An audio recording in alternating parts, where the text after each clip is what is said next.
భారతదేశం దృష్టి ఇప్పుడు కేంద్ర స్థాయి నుంచి రాష్ట్రాలపైకి మళ్లింది. లోక్సభ ఎన్నికల్లో బీహార్, ఏపీ, ఉత్తరప్రదేశ్, కర్ణాటక, రాజస్థాన్, హర్యానా, తమిళనాడు, కేరళ, మహారాష్ట్ర, పశ్చిమ బెంగాల్, గుజరాత్లో వచ్చిన ఫలితాలు కేంద్రంలో రాజకీయ సమీకరణాలను మార్చాయి. బీహార్, ఏపీలో వచ్చిన ఫలితాల ఆధారంగానే కేంద్రంలో బీజేపీ ప్రభుత్వం ఏర్పాటు చేయగలిగింది. ఇతర రాష్ట్రాల్లో బీజేపీ అనుకున్న ఫలితాలను సాధించలేకపోయింది. మధ్యప్రదేశ్తో పాటు 1-2 రాష్ట్రాల్లోనే గత ఎన్నికల ఫలితాలను బీజేపీ పునరావృతం చేయగలిగింది. లోక్సభ ఎన్నికలు జరిగిన కొద్ది రోజుల్లోనే వివిధ రాష్ట్రాల్లో 13 అసెంబ్లీ సీట్లకు జరిగిన ఉప ఎన్నికల్లో కూడా పరిస్థితుల్లో పెద్దగా మార్పు లేదని తేలింది. లోక్సభ ఎన్నికల్లో ఉత్తరాఖండ్, హిమాచల్లో మొత్తం సీట్లు గెలుచుకున్న బీజేపీ అసెంబ్లీ ఉప ఎన్నికల వరకు వచ్చేసరికి 4 సీట్లు కోల్పోయింది. ఇక ఈ ఏడాది అక్టోబర్, నవంబర్లో హర్యానా, మహారాష్ట్ర, జార్ఖండ్ రాష్ట్రాలు, వచ్చే ఏడాది జరిగే ఢిల్లీ, బీహార్ రాష్ట్రాల అసెంబ్లీ ఎన్నికల్లో బీజేపీ గట్టి పోరాటమే జరపాల్సి ఉంటుంది. ఇప్పటి వరకు దేశంలో ఏ ఎన్నికలు జరిగినా తానొక్కడే అన్నట్లుగా ముందుండి నిలిచి ప్రచారం చేసిన ప్రధానమంత్రి నరేంద్ర మోదీపైనే ఈ ఎన్నికల్లో బీజేపీని గెలిపించాల్సిన గురుతర బాధ్యత ఉన్నది. ఇటీవలి లోక్సభ ఎన్నికల్లో ఎన్డీఏ కంటే 59 సీట్లు తక్కువ గెలుచుకున్న ఇండియా కూటమిలో రోజురోజుకు ఉత్సాహం పెరుగుతుందనడంలో సందేహం లేదు. ఎన్డీఏ కూటమితో పోలిస్తే 1.9% మాత్రమే తక్కువ ఓట్లు గెలుచుకున్న ఇండియా కూటమి నేతలు పార్లమెంట్లోనూ వెలపల సంఘటిత కార్యాచరణను ప్రదర్శిస్తున్నారు. తొలి సమావేశంలోనే ఇండియా కూటమి సంఘటితంగా రాహుల్ గాంధీని లోక్సభ పక్ష నేతగా ఎన్నుకోవడం, కలిసికట్టుగా ప్రధానమంత్రి నరేంద్ర మోదీ ప్రసంగాన్ని అడ్డుకోవడం, ఇటీవల నీతి ఆయోగ్ సమావేశాలను బహిష్కరించడం కీలక పరిణామాలు. ఇక ద్వితీయ సమావేశాల్లో కూడా ప్రతిపక్షాలు ఇదే దూకుడును ప్రదర్శించాయి. సమయం దొరికితే చాలు ప్రజల మధ్యకు వెళుతున్న కాంగ్రెస్ నేత రాహుల్ గాంధీలో కొత్త ఉత్సాహం కనబడుతోంది. గతంలో అరుదుగా లోక్సభకు వచ్చి మాట్లాడే రాహుల్ గాంధీ ఇప్పుడు సమయం దొరికితే చాలు సభలో ప్రతిస్పందిస్తున్నారు. తాజాగా మోదీ, అమిత్ షా, మోహన్ భగవత్, అజిత్ దోవల్, అదానీ, అంబానీ ఈ 6గురిని ఆయన కౌరవ నేతలుగా పోల్చి వారు రచించిన పద్మ వ్యూహంలో దళితులు, బీసీలు, ఆదివాసీలు, వెనకబడిన వర్గాలు, మహిళలు, రైతులు, మధ్యతరగతి తదితరులంతా అభిమన్యుల్లా చిక్కుకున్నారని రాహుల్ అభివర్ణించడం లోక్సభలో సంచలనం సృష్టించింది. ఉద్దేశపూర్వకంగానే ఆయన బీజేపీని సంపన్నులు, అగ్రవర్ణాల అనుకూల ప్రతినిధిగా, ఇండియా కూటమిని సామాన్యుల, మధ్యతరగతి వర్గాల ప్రతినిధిగా అభివర్ణించి తమ రాజకీయ పోరును సైద్ధాంతిక పోరుగా మార్చేందుకు సమర్థంగా ప్రయత్నించారు. ఆసక్తికరమైన విషయం ఏంటంటే ఈ లోక్సభ ఫలితాల తర్వాత అనేక మంది దృష్టి రాహుల్ గాంధీపై మళ్లిందనడంలో అతిశయోక్తి లేదు. రాహుల్ 2 ప్రసంగాలకు సోషల్ మీడియాలో అత్యంత ప్రాచుర్యం లభించింది. ఆయన ప్రసంగాలపై టీవీల్లో ప్రైమ్ టైంలో చర్చలు సాగుతున్నాయి. లోక్సభలో రాహుల్ లేచి నిలబడ్డప్పుడల్లా బీజేపీ నేతలు అప్రమత్తంగా ఉండాల్సిన పరిస్థితి కనబడుతోంది. ఒకప్పుడు నరేంద్ర మోదీని ఆకాశానికెత్తిన చేతన్ భగత్ లాంటి రచయితలు కూడా రాహుల్ గాంధీని ప్రశంసించడం మొదలుపెట్టారు.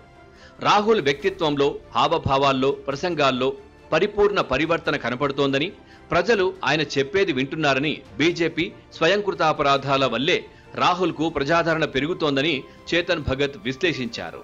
చేతన్ భగత్ భావిస్తున్నట్లు రాహుల్ ఇదే విధంగా సరైన ఎత్తుగడలు వేస్తే తన లక్ష్యాన్ని సాధించే అవకాశాలున్నాయని, కానీ అందుకు చాలా దూరం ఉన్నది, కానీ ఇండియా కూటమి టేకాఫ్ మూడ్లో ఉందన్న విషయం స్పష్టంగా తెలుస్తోంది. ఇక 2029 వరకు జరిగే ఎన్డీఏ ప్రతి అడుగు ఆచితూచి వేయాల్సి ఉంటుంది. ఇండియా కూటమి నేతలే కాదు, బీజేపీ నేతలు కూడా మోదీ కదలికలను ఆసక్తితో గమనిస్తున్నారని చెప్పక తప్పదు. ఈ పరిస్థితుల్లో 2047 కల్లా దేశాన్ని అభివృద్ధి చేయాలని నిర్దేశించడం ద్వారా మోదీ సర్కార్ ఈ రాజకీయ పోరు నుంచి ప్రజల దృష్టి మళ్లించగలదా అన్నది అనుమానమే. నేతలు భావి లక్ష్యాలను నిర్దేశించుకుని అందుకనుగుణంగా ప్రణాళికలను, కార్యాచరణను నిర్దేశించుకోవడంలో తప్పేమీ లేదు. ఆంధ్రప్రదేశ్ ముఖ్యమంత్రి చంద్రబాబు నాయుడు ఇలాంటి లక్ష్యాలను నిర్దేశించుకుని పనిచేయడంలో అందరికన్నా ముందున్నారు. ఆయన 1998లోనే విజన్ 2020 పేరిట లక్ష్యాన్ని నిర్దేశించుకున్నారు. దాని ఫలితాలు కూడా కనబడ్డాయి.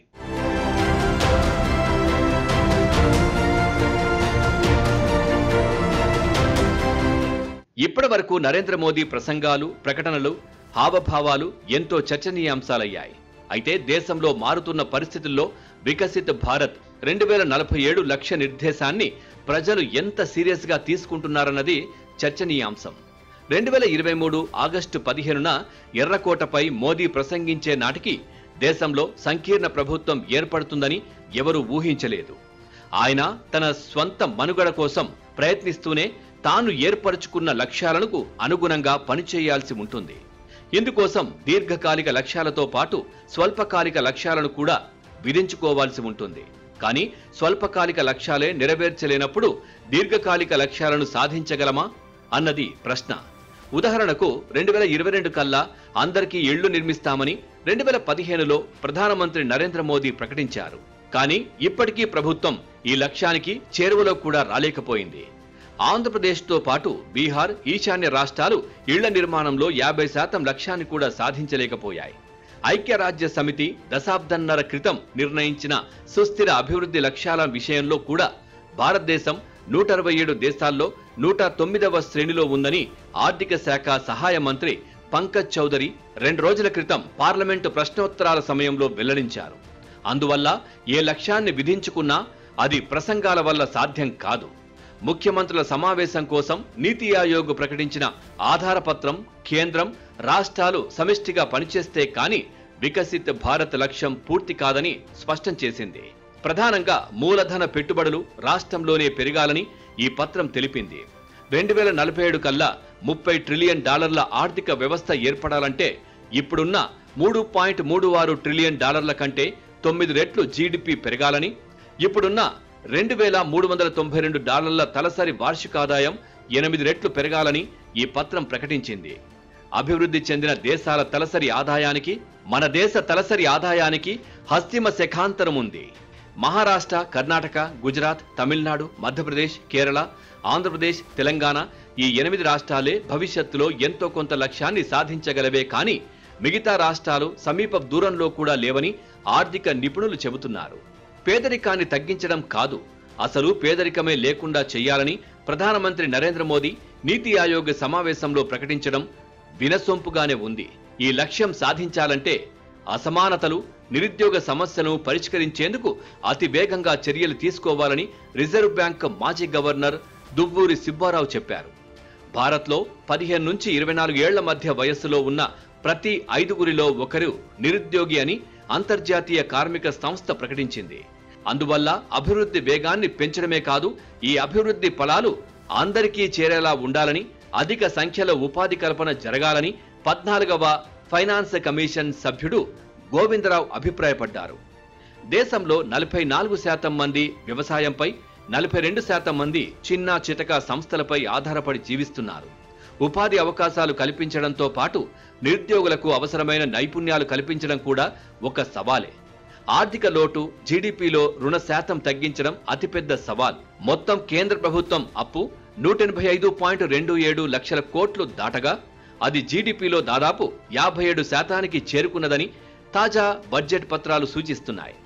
ఆంధ్రప్రదేశ్, బీహార్, పంజాబ్, ఉత్తరప్రదేశ్, పశ్చిమ బెంగాల్ రాష్ట్ర ప్రభుత్వాలు స్థూల రాష్ట్ర దేశీయోత్పత్తిలో 20% మించి అప్పులు చేశాయని national institute of public finance and policy వివరించింది. ఆర్థిక లోటు, రుణాల విషయంలో రాష్ట్రాలతో పాటు కేంద్రం కూడా కట్టుదిట్టమైన చర్యలు తీసుకోకపోతే వికసిత్ భారత్ లక్ష్యాన్ని సాధించడం అసాధ్యం. అందరికీ నాణ్యమైన ఇళ్లతో పాటు నాణ్యమైన సేవలు, 24 గంటలు స్వచ్ఛమైన నీరు, విద్యుత్ సరఫరా, హై స్పీడ్ బ్రాడ్బ్యాండ్, బ్యాంకింగ్ సౌకర్యాలు, అందరికీ భరించదగ్గ ప్రపంచ స్థాయి ఆరోగ్య సేవలు, అర్థవంతమైన విద్య, అందరికీ నైపుణ్యం, అందరికీ పుష్కలంగా ఉపాధి, యాజమాన్య అవకాశాలు, పట్టణ ప్రాంతాలతో సమానంగా గ్రామీణ ప్రాంతాల్లో కూడా మెరుగైన జీవన ప్రమాణాలు, నగరాల్లో ప్రపంచ స్థాయి వ్యాపారం, ఆర్థిక కేంద్రాలు, ఉత్పత్తి, సేవలు, లాభసాటి వ్యవసాయంతో పాటు అసలు పేదరికమే లేని దేశంగా మారినప్పుడే వికసిత్ భారత్ 2047 లక్ష్యాన్ని సాధించినట్లవుతుందని నీతి ఆయోగ్ స్వయంగా పేర్కొంది. గతంలో అసాధ్యమైన కలల ప్రపంచాన్ని తలపించే ఉటోపియన్ సోషలిజం గురించి మాట్లాడేవారు. ఇప్పుడు ఉటోపియన్ క్యాపిటలిజం గురించి మన నేతలు మాట్లాడడంలో ఆశ్చర్యం లేదు. ప్రజలను స్వప్నాల్లో ఉంచినప్పుడే కదా వారు విజయవంతమయ్యేది. అయితే అసలు వాస్తవాలు సామాన్యుడి జీవితాల్లో ప్రతిబింబిస్తాయి.